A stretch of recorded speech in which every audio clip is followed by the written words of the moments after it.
So welcome back everybody. Today I have this big baby for repair on my desk.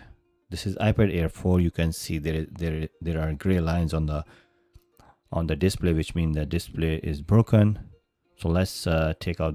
I already heated up by using heating pad.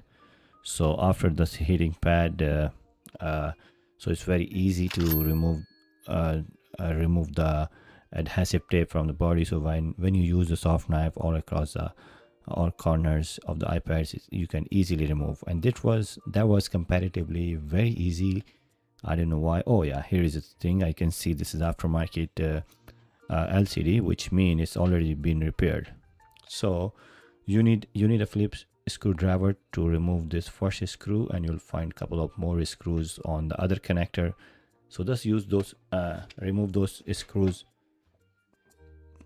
After that, just remove the metal plate, and you need a plastic thing to remove those connectors from the iPad.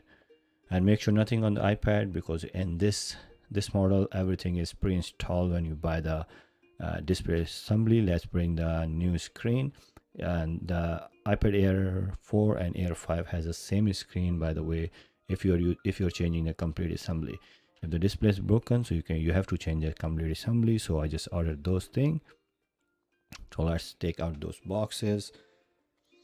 Let's need to connect those the bottom connector and the other connector. So there are 3 connectors in total. So all connector has been connected. So let's put the metal plate on this. Oh, the one is just came out. Look like I didn't put it properly, and now I just saw the other one is also coming out.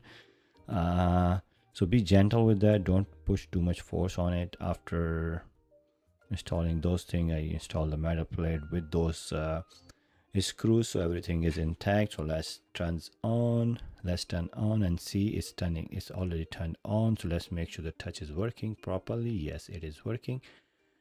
And here we go. So touch is working. So now it's time to remove the adhesive tape cover. Be gentle when you put this thing. Be careful. So after removing those plastic, before removing, I'm using this glue. After installing the glue and removing those adhesive tape cover, so I'm just putting this LCD back to the body. So be careful, properly align, otherwise it will give you trouble, because it is very precisely. You have to sit on it. If the frame is bent, you have to make it straight, those frame. So everything is touch is working. Let's remove this panel. Everything is working. So if you like that video, thumbs up. See you in the next video.